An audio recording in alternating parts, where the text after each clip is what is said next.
Hello everyone and welcome to another Fudce Reviews board games video. This week we have Cash and Guns. This is a game released by Repos Production, a Ludovic Maublanc game, for between 4 and 6 players. Now, this game has actually been re-released recently. This is the first edition game, which was released back in 2005. It has actually been re-released in 2014 with a second edition, which is actually 4 to 8 players. I don't know what other changes there have been. I actually got this game relatively cheap at a bring-in-buy at a UK Games Expo. So, if you're ever in the area of Birmingham, or you can travel to Birmingham, UK, when it's on, I think it's in May this year. May or June, something like that. It's at the NEC, or NEC and Hilton in Birmingham. And we've got a good section of games and a good bring-and-buy room, so it's definitely worth going. Anyway, that's a little plug for the Game Expo for them. I don't know if they wanted it or not, but there we have it. This is a party game for... This one's up to 6 players, let's say up to 8 players with a new version, which is the very definition of a Mexican standoff. It's from Repos Productions, and it won the Astor Jo Delaney in Cannes 2007. Don't know what that is. Probably some video game award, some board game award even. Let's have a look at the box. So in front of a picture has a nice crazy cash shoot off scenario. The new one is a lot more plain and simple. Just that red one. I've actually got the picture in front of me. You can't see it on there. It's got a nice red thing saying Cash and Guns. The main difference between the two is this one has $2 signs. The new one is only Cash and Guns with S there, not a dollar. I suppose it makes sense because guns aren't money, but cash is. Let's have a look at the back of the box. This one's got 4 different languages. It's 12 plus, 4 to 6 players, 4 to 8 of course, and 30 minutes. And that sounds about right to me. A lot of the time I say double the game if you're not used to it. But this one, unless you've got lots of friendly people who don't like to kill each other, will only take about half hour. And so, in an abandoned warehouse, a band of gangsters is splitting their latest haul. But they can't come to an agreement on the split. It's time to let the guns do the talking, and so everyone's aiming at everyone. The richest surviving gangster wins the game. Cash and Guns will make you rely on the best scenes of your favourite gangster movies. Well, if you're like me and don't watch movies, oh well, never mind. Fun, bluff, and tough negotiations lie ahead. But will you dare to play? It's lethally fun. Okay, so that's the blurb of my box. Now let's actually get into the box. Now, if I open it up, again, you know what kind of box, nothing too rigid or fancy. Push that to one side for now, and we get into a game. And the first thing you notice in the game, you got 1,000,001 sets of rules. Seriously, I think there's, let's count them, 1, 2, 3, 4, 5, 6, 8 pieces of paper. Now, you may have noticed there's 1 for each set of language. There's 2 pairs, there's 1 each for sets of languages. You've got the English rules. You've got that. I don't know what language that is. You've got Reglas. Reglan. I should have paid attention to the back of the box really, but there we are. But you can normally do what I normally do, just pop your balls underneath the box if you don't want, and just leave the English rules if you're English on the top. And the other piece of paper is a beginner's guide, which tells you what you have in the box. And it gives you a very simple 1-sheet piece of paper of how to play the game. And then you actually get into the game itself. Now, the biggest feature of the game should be quite apparent, but let's leave them to one side and get towards the decks. Now, again, because I got this second hand, I don't know how much of this is original and how much of this people added. For instance, I don't know if it actually comes with these little bags. If it does, brilliant. Otherwise, any old elastic band will do. And these cards, each character has got their own deck of cards.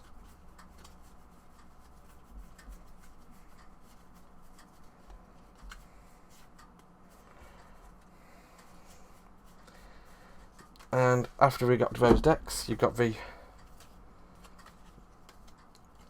extra cards used for things, gangsters, question marks, police squads, and so on. There are a lot of extra cards which I've not really used. This game does have lots of variants in it. We generally just play the basic one, but we may look into playing with one another time. I'll look at the variants in a moment. We'll put those cards back in my bag. Actually, I'll get one set out just so we can have a look at them closer. It's a basic game. Let's imagine you're playing as El Toro. Each character has a deck of cards. They have their own standee. I would stand it up there so you can see it, but that's not really that good for YouTube. So there. And they have a gun, which I'll get to in a moment. We also have this pile of money. Again, I'll get to that in a moment.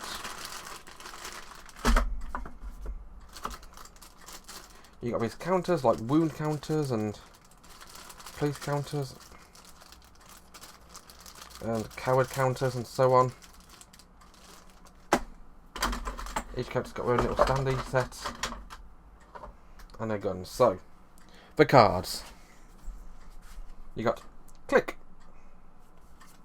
bang, click, click, click, bang. That's actually bang, bang, bang. So you got click, bang, and bang, bang, bang. Varying numbers of them.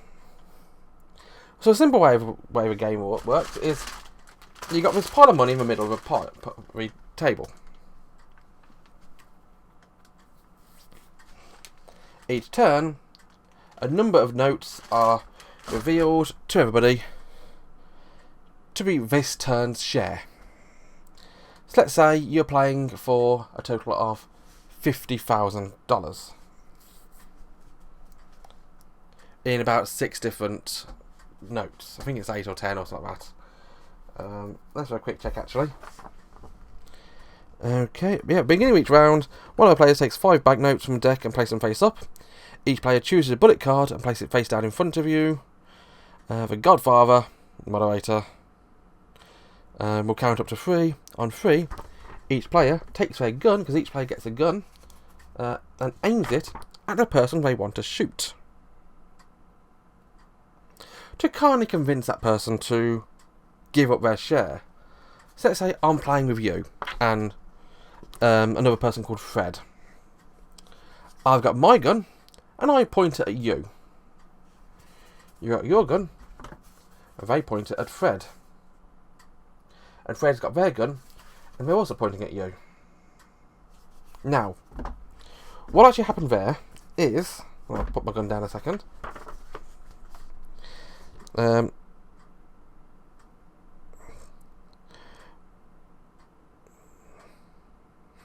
I'll then count up to 3 again, and each player must make a choice. Either lie down, basically, if they're up there, flip their character over, to avoid a bullet, or do nothing, and prove you got guts. Anybody who lies down, puts a gun down, and they discard a played bullet card. Nothing happens. They get shame. People who stay in the game, they can shake bands if they want to, like the rules actually technically say. And ones who are aiming at a player who's lying down, put their gun on the table and discard a bullet. So basically, if you're being shot, for instance, my example here, I'm shooting you, Fred is shooting you, you're shooting Fred, and nobody's shooting me. Now, you could lie down, because you've got 2 people shooting you, and yeah, 2 people shooting you, it's a bit of a problem there. I won't shoot. I won't sit down because nobody's shooting me. I've got no reason to. Fred has got another choice. It's less likely to sit down because of it's only you shooting him, and also considering you may lie down. Fred's not worried about him being shot because if you lie down, you're not going to be shooting him anymore. But if you stay up, you're going to get shot twice because Fred's not going to lie down and I'm not going to lie down, and Fred's going to get shot once. And what actually happened is when everybody's decided who's lying down and who stands up, the guns are fired. So anybody still pointing a gun will end up firing a gun. So if anybody played a bang bang bang, you basically stun the person, and even if they're not lying down,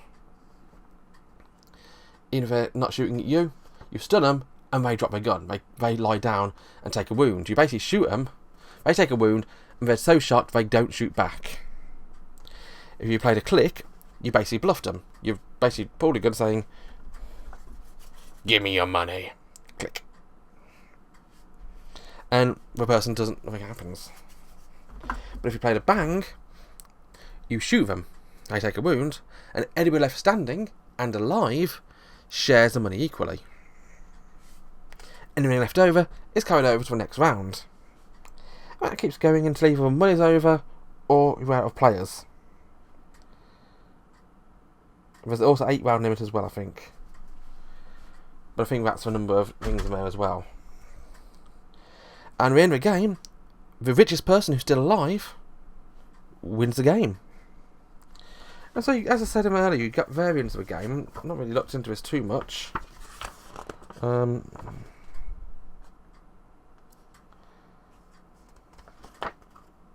instance, a copy of a Mafia. You also got games from 9 to 12 players.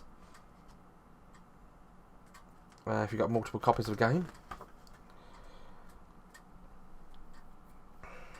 Normal basic rules, superpowers, and so on. There's lots of different variants of a game. For instance, there's a traitor variant which makes it a bit more complicated. There's the superpowers which give people extra powers from the deck here. For instance, we saw some of them earlier actually. Let's show one. You could have dragon skin.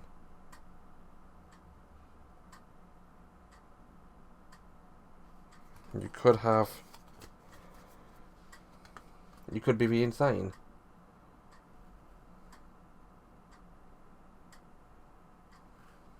I don't know what each of those do. It has a description of a book of what they actually do, but that's what you have there. Now, this game is a bit of a revelation. Actually, it's quite a fun game. It's a type of quick game you can play at the end of a gaming session to tide you over, because this game will cause arguments.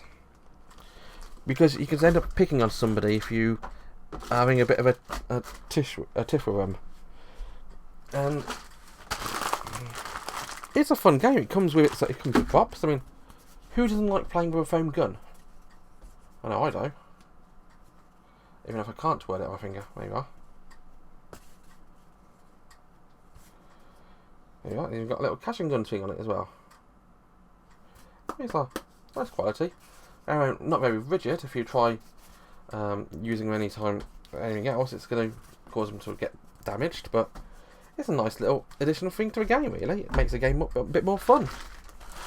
So, if you've got any kind of friends who like movies, if you just want to have a bit of a fun at the end of a gaming session, definitely a game I would recommend.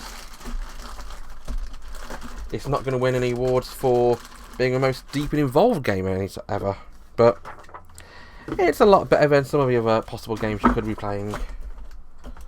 But that has been Cash and Guns. Join me again next time when I review something else. Haven't decided what yet.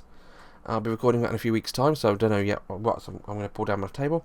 Tell you what, if you want me to review a game, let me know in the comments and I'll see whether or not I can. If I've got the game, or if I know somebody with a game, I'll see whether or not I can actually get hold of it to review it for you. But if I don't be too offended, because... yeah, just because. Well, as ever, thank you very much for watching. My name has been Fudce. Have a wonderful day. Bang bang.